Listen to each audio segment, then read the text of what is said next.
Mu myaka gyaffe nga tukula twalina ebintu bingi bye twali tutya nga naturally tubitiira ddala ate munange kitaliiwo ku mulembe guno okugezanga pads, let me say pads ng'omuntu agikozesezza.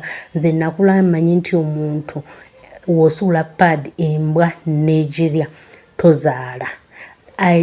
Nakula nineyo fear munze era nga nze gwe mulaba nali sikiriza na muntu yenna kulaba ku pad yange nga ne mama wange anzaala we natandika periods yalwawo n'okukitegeera kuba nali manyi omuntu asobola okukozesa pad y'okukola ekintu kyonna kyaba ayagala. So munnange oba oludda olumu nali mutuufu era y'ensonga gye Pastor Vicky azze abeerenga akuyita gwe omwana ow'obuwala kasita oba ng'oli kitonde kikyala because tayogedde ku pads zokka, ayogedde ne mu ngoye ze twambala, ayogedde ku knickers, ayogedde ku bra, byonna azze akubanga akubuulira in case ng'omuntu akozesezza bra yo kino ki ekisobola okuvaamu, akozesezza nika yo kino ki ekisobola okuvaamu, byonna azze okubanga abitusomesaako olunaku olwaleero era wuyuka mukuwe without wasting time abeerenga akunnyonnyola. Kati abaana ab'obuwala girls, omuntu asobola okukwata empale yo, somebody can get your knicker, asobola okukwata akaleegako, can get your bra asobola okukwata paadi yo or your sanitary pad n'agenda agiziika ku malaalo. and bury it at the grave. Ntera okugamba abaana ab'obuwala I usually tell girls, tulina sisitimu eri mu nsi we have a system in the world ey'okusuula pads mu public bins of just throwing sanitary pads into public eri dustbins. fresh ejjudde omusaayi gwe ogwa period A sanitary pad that is fresh with your blood, n'ogenda ogisuula mu bin. and then you cast it into the bin. Abalogo The witches batambula ne mu makanisa go even to the churches nga banoonya paadi ezo, looking for those sanitary nga pads, banoonya empale ez'abaana ab'obuwala. looking for knickers for girls. Bannange twegendereze. Let's be careful. Ne bazinga obufumbo bwo bwonna. And they hold all your marriage. Yali stepmother n'akwata paadi ye yasookera ddala. It was your stepmother that got your very first sanitary pad. Abamu ku ffe baazitusaba. Some of us, they ask them from Yali us. jjajjaawo gwe wakula naye n'agikusaba. It might be your grandmother that you grew up with. Yali That asked for it. stepmother wo n'agikusaba. It was your stepmother that asked for it. Ne bagenda bakulogerako. And then you were bewitched. Ne baddibya kye bayita obufumbo. And they cancelled your marriage. Olwaleero ng'otawaana. Today you struggle. Buli relationship ebanga etandika Every relationship that seemed to be coming up, efa mu ngeri gy'otategeera. it collapses in a way that you do not understand. Oli mwegendereza nnyo, You're very careful, empisa oyina, well behaved. oyagala nnyo obufumbo, You love marriage very much, naye abasajja bakugaana bugaana but men reject you olw'eddogo lye bakolera. because of that witchcraft.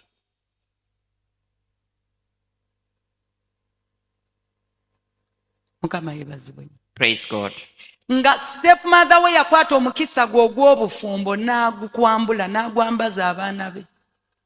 Your stepmother got your marriage blessing and gave it to her own daughters. Era ng'abaana be bonna baafumbirwa. And all her daughters are already married. Naye nga ggwe famire yo yonna, And yet you, the whole of your family, baana ba maama wo bonna tebafumbirwanga. all the daughters to your mother are not married. Mukanya kuloota birooto They only have dreams. nga bali bambadde engoye zammwe. When the other ones are putting on your dresses. Mwana wa stepmother ali mu gomesi yo A daughter to your stepmother is in your gomas. nga baawanyisa ekyambalo kye eky'obufumbo. They exchanged your marriage dress. Mukama yeebazibwe. Praise God.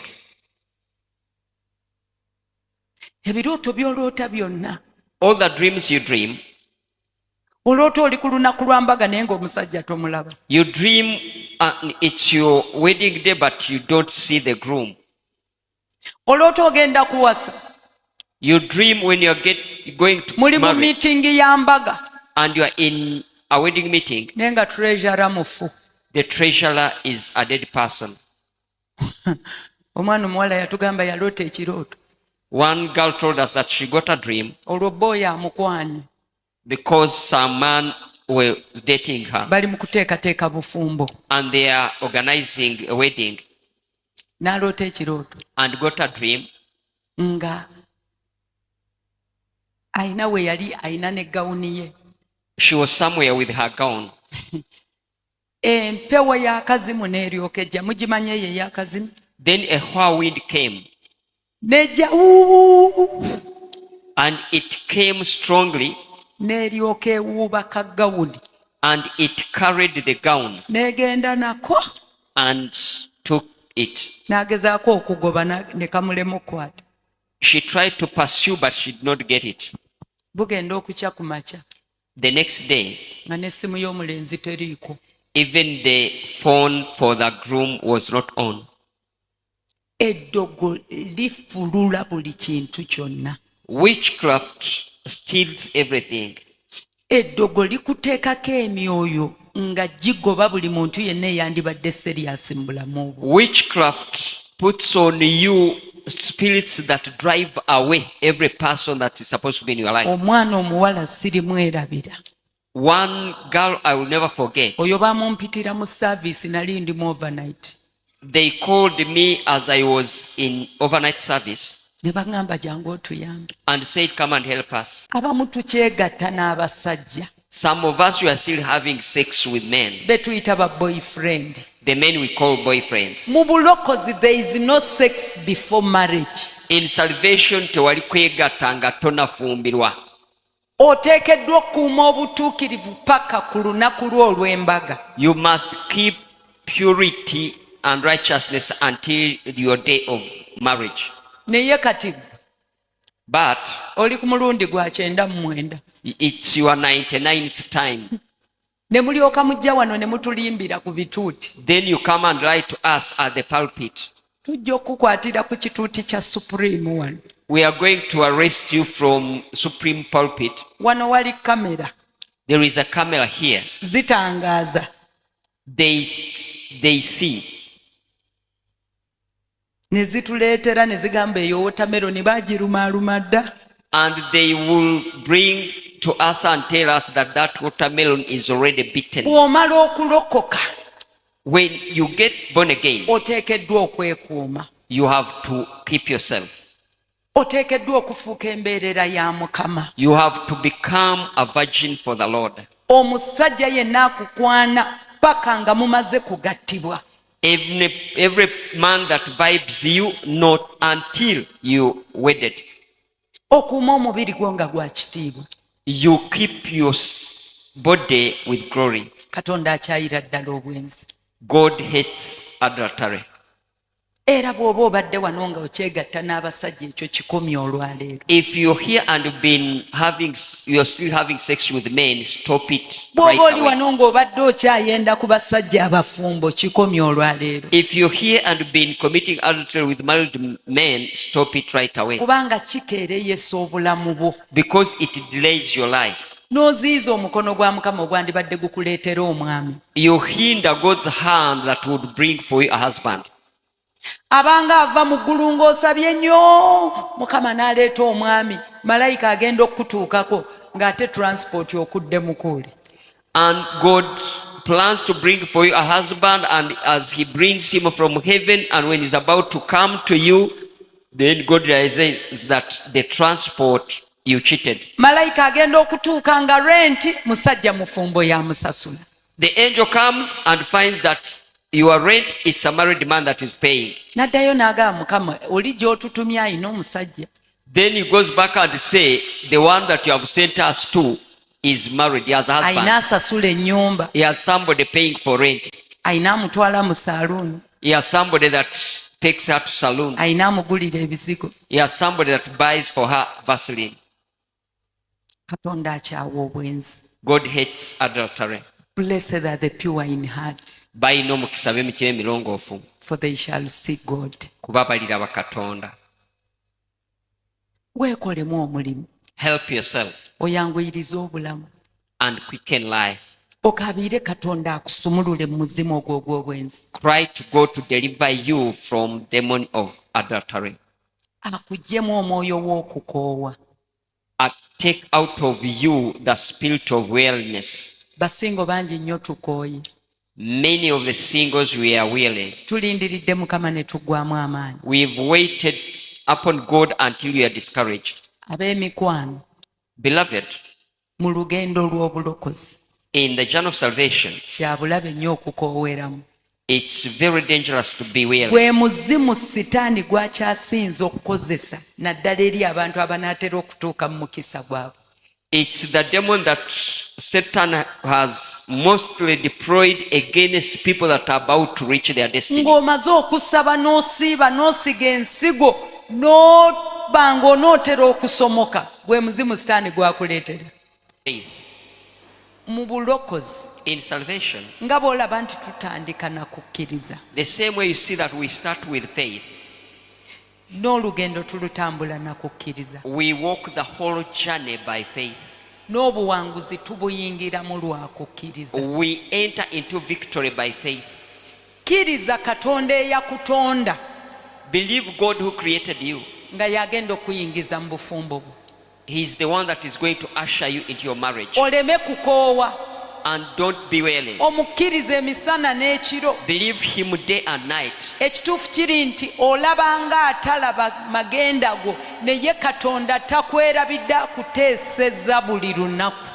The fact is that it's as if you don't see your destiny, but God who is leading you plans for you day and night. Afaayo nnyo eri obulamu bw'okusinga ne bw'olowooza. He cares so much for your life even more than you think. Kimu kyokka. Only one thing. Weekuumire mu kukkiriza. Keep yourself in faith. Weekuumire mu butuukirivu. Keep yourself in righteousness. Ng'okola by'ayagala. Doing his will. Ng'owuliriza instruction zonna z'akuwa. Obeying all the instructions he gives you. Ng'oyagala Katonda. Loving God. Olunaku lumu. One day. Ogenda kutuuka gy'olaga mu linnya erya Yesu. You'll reach your destiny in the name of Jesus. Sitaani abamu atuteeseemu bujja. Satan has put into some of us jealousy. Bw'olaba munno ayiseewo. When you see your friend making it, ate n'owulira obujja. You feel jealousy. Oyo lwaki Mukama amuyisizaawo? Why has God taken her through? Ogenda okulira omutima nga gubwatuka munda mu ggwe. Then you feel your heart almost bursting within you. Obujja muzimu mubi nnyo.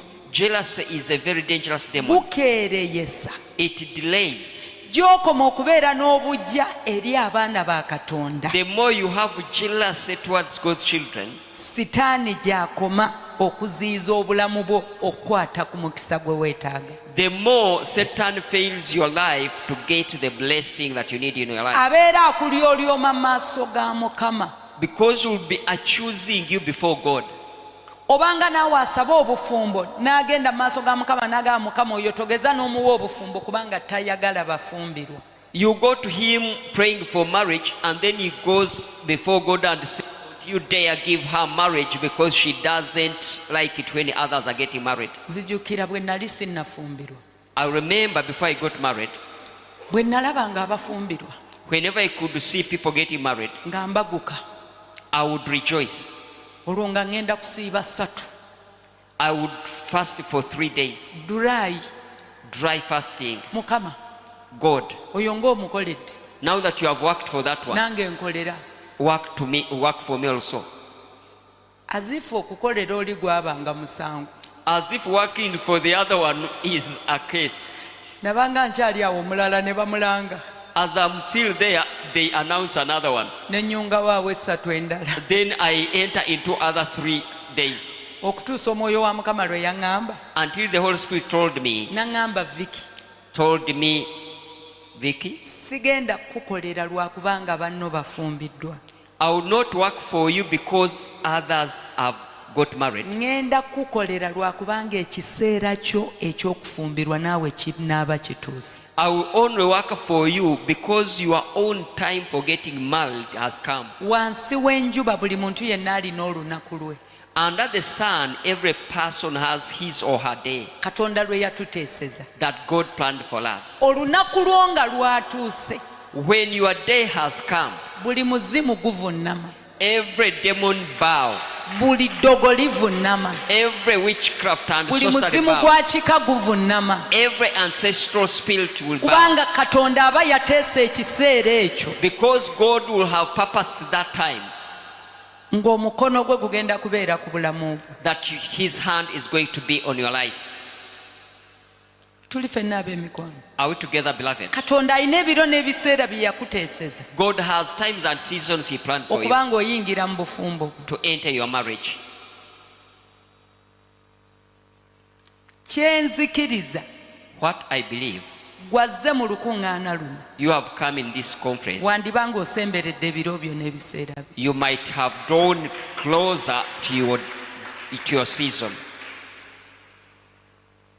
era bwe bituuka mukama ayanguyiriza buli kimu And when that season comes, God quickens everything. mukama akuwa ekisa ekisaba May God give you the grace to pray, mukama akuwa ekisa ekigonda give you the grace to obey, mukama akuwa ekisa ekikola by'oteekeddwa okukola okuyingira mu bufumbo bwo give you the grace to do all that you have to do to enter your marriage. so bw'olaba ayiseewo When you see somebody making it, musanyukireko rejoice, mwagalize wish for them good.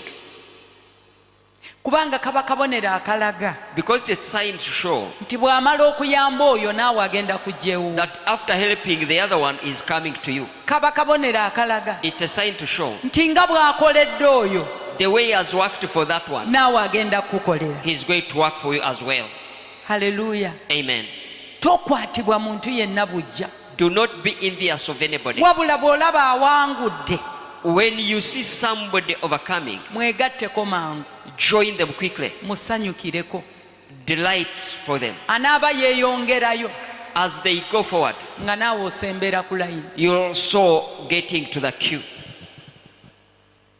obujja muzimu Envy is a demon. bayibuli etugamba The Bible tells us, ti musanyukire wamu n'abasanyuka rejoice with those that rejoice, munakuwalire wamu n'abakaaba and sorrow with those that sorrow. yakobo 3:14 James 3:14. olwo kaba lutusomere Let's read it. Yakobo essula 3 n'olunyiriri olw'14. Yakobo essula 3 olw'14. yes Naye bwe muba n'obujja obukambwe n'okuyomba mu mutima gwammwe temwenyumirizanga so temulimbanga okuziyiza amazima. Amagezi gano si ge gakka okuva waggulu naye ga mu nsi ga buzaaliranwa ga Sitaani. amiina James chapter 3 verse 14. But if you have bitter envy and self-seeking in your hearts, do not boast and lie against the truth. This wisdom does not descend from above, but is earthly, sensual, demonic. nina omwana omuwala gwe mmanyi There is one lady I know. yalina abaana bana She had 4 children n'alokoka mu bulokozi and she got saved. sajja yamugoba bubi nnyo And the man chased her badly n'anooba n'obwana bwe and divorced with her omwana children. n'agwa mu katonda n'ategeera ne kye bayita ekisa kya katonda n'akabiira katonda ku lw'obufumbo The lady got to know God and knew God deeply and cried to God for marriage. laba katonda bw'amusaasira n'amuleetera omwana omulenzi See how God had mercy on her and gave her a nga man. tafumbirwanga nako tawasangako A man that had never married. ye yakola kimu mutima gwe kutereera What the lady did is to sanctify her heart. ne yeeyambula ennaku yonna gye yalina ey'okugobebwa maka eyo single mother ey'okubonaabona na buli mbeera gye yali ayitamu He put off all the sorrow she had caused by divorce, suffering as a single mother and everything. kubanga jjukira katonda takolera mu nnaku Because remember, God does not work within sorrow. sitaani ayambaza nnyo abaana abawala basinga omwoyo w'ennaku n'abaana ab'obulenzi. Satan has dressed up girls and boys with that spirit of sorrow. Naye omwana ono bw'asisinkana omulenzi, But when this girl met a man, of course omulabe n'atandika okulwana, the enemy started fighting. n'agolokosa ab'ebigambo, He broke up people with words. ne batandika okwogerera omwana omuwala. They started rumor-mongering about that Ebigambo man nno babigamba mulenzi, and speaking directed to the man, ne bamugamba oyo gw'olaba n'okusoma teyasoma, telling him the one you see is not even educated, kubanga omulenzi yali w'e Makerere. because the man was a graduate. Omwana omuwala nga kwegamba bizibu okwogera, And with the lady it was complicated. naye ekisa kimuguddeko. But grace has fallen upon her. Bw'otereeza omutima gw'ekisa kya Katonda kijja ne kimaamira obulamu bwo, If you purify your heart, grace will come and overshadow your ne life kikuyisa w'otandisobodde kuyita, and will take you through where you would have not ne gone. kiyamba okubikka obunafu bwo bwonna. It helps to cover all your weaknesses. Bagenda okulumba omwana omulenzi, When they told the man, ne bamugamba oyo gw'olaba alina abaana, and then they told him teyasoma. that one you see has children and is not educated, N'abagamba bannaye mundeke, and said, just leave me alone. nze waka nina masepiki siinaayo lubaawo, sinoonya musomesa. At home I have saucepans, I don't have a blackboard, I'm not looking for a teacher. Ne bamugamba yo okimanyi nti abaana alina bana. And then said, but do you know that she has 4 children? N'abagamba nebaza Mukama ako kabonero nti si mugumba azaala. And said, I thank God because that's a sign that she's not barren. Ekisa kikuwolereza mu maaso g'abantu, Grace pleads for you before people ne kikuyisaawo. and takes you through. So totunulira bunafu bwo bwonna. Do not consider your weaknesses. Wakati mu bunafu Katonda waffe w'abeerera ow'amaanyi. In the midst of our weaknesses, our God comes strong. Abaana abalenzi beeraliikirira okuwasa lwakuba tebalina ssente. Men fear to get to marry because they don't have money. Katonda n'akulaga n'omukyala gw'oteekeddwa okuwasa, God goes on to show you the wife you're supposed to marry, naye nga tosobola mukwana.